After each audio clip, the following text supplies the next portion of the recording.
വർസുഖ്നി. ഈ പ്രാർത്ഥന നമ്മൾ എത്ര കണ്ട് ശ്രദ്ധിക്കാറുണ്ട്? ഈ പ്രാർത്ഥന എത്ര കണ്ട് നമ്മൾ ഗൗനിക്കാറുണ്ട്? അതുകൊണ്ട് പ്രിയപ്പെട്ടവരെ, നിസ്കാരം എന്ന് പറയുന്നത് വളരെ പ്രധാനപ്പെട്ട സത്യവിശ്വാസിയുടെ ഒരു ആയുധമാണ്. ഇതൊരിക്കലും 5 നേരത്തെ നമസ്കാരം നിർവഹിക്കാൻ നമുക്ക് 10 സ്റ്റാറ്റസ് നോക്കുന്ന സമയം മതി. നമ്മുടെ ജീവിതം പരിശോധിച്ച് നോക്കുമ്പോൾ നമ്മളൊന്ന് ചിന്തിച്ചു നോക്കണം, എത്ര സമയമാണ് സോഷ്യൽ മീഡിയയിലൂടെ അങ്ങോട്ടും ഇങ്ങോട്ടും തെറി പറഞ്ഞും ചെറിയ വിഷയങ്ങൾ നടത്തിയും എടുത്തും ബുദ്ധിയും നമ്മൾ പലരെയും പല രൂപത്തിലും വേദനിപ്പിക്കുമ്പോൾ നമുക്ക് നല്ല നല്ല കാര്യങ്ങൾ ചെയ്യാനുള്ള അവസരം നമ്മുടെ മുന്നിൽ ഒരുപാട് ഉണ്ടാക്കി തരുമ്പോൾ നമ്മൾ എന്തുകൊണ്ട് അതിന്റെ പിന്നാലെ പോകുന്നില്ല? ഖളാ എന്ന് പറയുന്ന ഒരു അവസ്ഥാവിശേഷം നമ്മുടെ ജീവിതത്തിൽ ഉണ്ടാകാനേ പാടില്ല. ഖളാ എന്ന് പറയുന്ന ഒന്നില്ല, നമ്മൾ ഉണ്ടാക്കിയതാണ്. അങ്ങനെ സത്യവിശ്വാസിയാണെങ്കിൽ ഖളാ എന്ന് പറയുന്ന നിസ്കാരം ഖളാ ആക്കുക എന്ന് പറയുന്ന ഒരു അവസ്ഥ അവനിൽ ഉണ്ടാകൂലെന്നാണ്. 5 നേരത്തെ നിസ്കാരം നിർവഹിക്കാൻ നമുക്ക് എത്ര സമയം വേണ്ടത്? ചിലപ്പോൾ നമ്മുടെ കൂടെ അന്യ സംസ്ഥാനത്ത് നിന്ന് വന്ന തൊഴിലാളികൾ നമ്മുടെ അടുത്തിരിക്കുന്നുണ്ടാകും, അതല്ലെങ്കിൽ നമ്മുടെ കൂടെ ജോലി എടുക്കുന്നുണ്ടാകും. നമുക്ക് ചിലപ്പോൾ അവരുടെ വിയർപ്പിന് വല്ലാത്ത അത്ര കണ്ട് പിടിച്ചോളണമെന്നില്ല, അവരുടെ വസ്ത്രവിധാനം പിടിച്ചോളണമെന്നില്ല. പക്ഷേ അന്യ സംസ്ഥാനത്ത് നിന്ന് വരുന്ന പല ആളുകളും അവർക്കുള്ള ഒരു ഈമാനിന്റെ ഒരു ചെറിയ കണിക പോലും നമുക്ക് ഉണ്ടാകൂല എന്നാണ്. നമ്മൾ വലിയ ശുചായിമാരെ പോലെ തലയെക്കെട്ട് കെട്ടി അതല്ലെങ്കിൽ നല്ല രൂപത്തിൽ ഇങ്ങനെ നടക്കുന്നു എന്നല്ലാതെ ഹൃദയാന്തരങ്ങളിൽ നന്മയുണ്ടോ എന്നാണ് ചിന്തിക്കേണ്ടത്.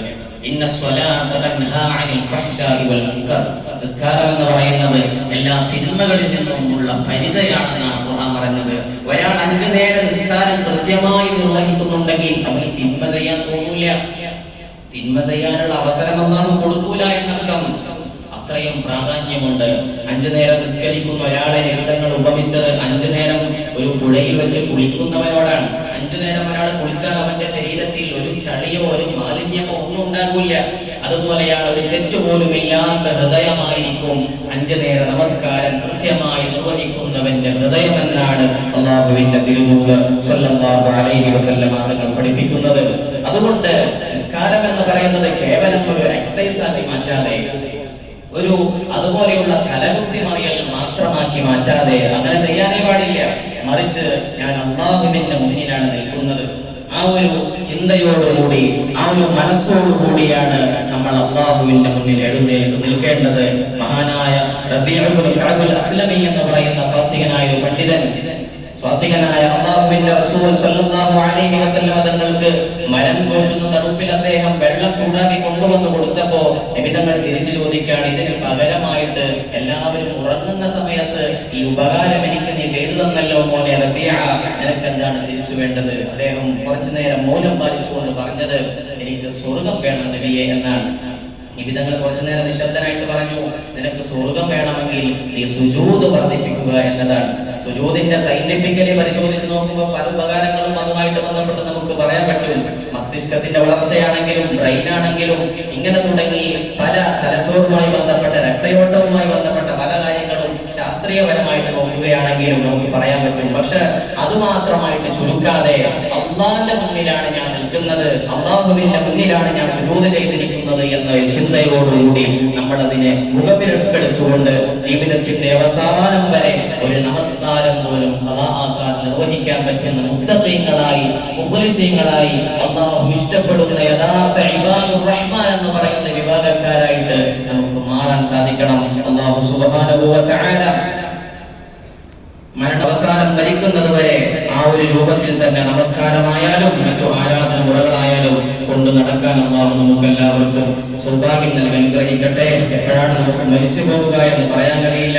നമ്മൾ കണ്ടു കഴിഞ്ഞ ദിവസങ്ങളിലൊക്കെ പാലക്കാട് ജില്ലയിൽ 4 പെൺമക്കൾ ഒരു ലോറിക്കടിയിൽ പെട്ടുകൊണ്ട് മരണപ്പെട്ടു പോകുന്ന വളരെ ഭീകരമായ ഒരു അവസ്ഥ. കഴിഞ്ഞ ആഴ്ചയാണ് ആലപ്പുഴയിൽ 5 മെഡിക്കൽ വിദ്യാർത്ഥികൾ ഇതുപോലെ സമാനമായ ഒരു അപകടത്തിൽ പെട്ടുകൊണ്ട് മരിച്ചുപോയത്.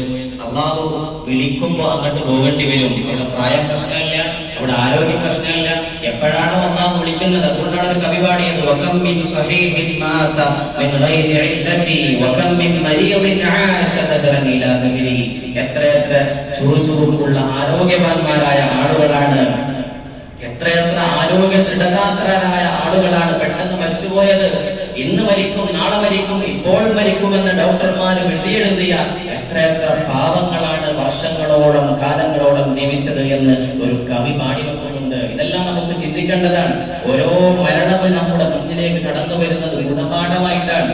അതുകൊണ്ട് അള്ളാഹു എപ്പോഴാണ് നമ്മുടെ തീയതി ഏതുവരെയാണ് അജൽ എത്തിച്ചത് എന്ന് നമുക്ക് ഒരാൾക്കും പറയാൻ കഴിയില്ല.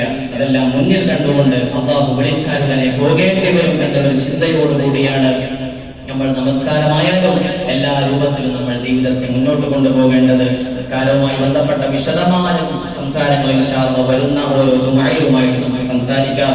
നമ്മുടെ ഈമാൻ പുതുക്കണം. നമുക്ക് ഈമാനോടുകൂടെ അള്ളാഹു ഇഷ്ടപ്പെടുന്ന രൂപത്തിൽ ജീവിക്കാനും ഇഷ്ടപ്പെടുന്ന രൂപത്തിൽ ഈ ലോകത്തോട് വിട പറയാനും സാധിക്കണം. അള്ളാഹു സുബ്ഹാനഹു വ തആല തൗഫീഖ് ചെയ്യട്ടെ. നമ്മളിൽ നിന്ന് വിട പറഞ്ഞു പോയ കുഞ്ഞുമക്കൾ ഒരുപാട് പ്രതീക്ഷകളുമായി പരീക്ഷ കഴിഞ്ഞിട്ട് വീട്ടിൽ വരുന്ന വഴിയാണ്. എത്ര അവർ പരീക്ഷകളൊക്കെ ചർച്ച ചെയ്ത് വരുന്ന വഴിയായിരിക്കും. ഒരു സെക്കൻഡ് കൊണ്ട് ജീവിതം മോഡ് അവസാനിക്കാൻ. അള്ളാഹു നമ്മുടെ എല്ലാ അപകടങ്ങളിലും നമ്മളെ സലാമത്താക്കട്ടെ. ആ പ്രിയപ്പെട്ട കുടുംബാംഗങ്ങൾക്ക്, മാതാപിതാക്കൾക്ക് അള്ളാഹുവേ ആ മക്കളുടെ കൂടെ ആ മാതാപിതാക്കളെയും കൂട്ടുകുടുംബങ്ങളെയും നീ സ്വർഗ്ഗത്തിൽ ഒരുമിച്ച് കൂട്ടണേ റഹ്മാനെ. എല്ലാവിധ അപകടങ്ങളിൽ ഞങ്ങളെ നീ സലാമത്താക്കണേ റഹ്മാനെ. നമ്മുടെ പള്ളി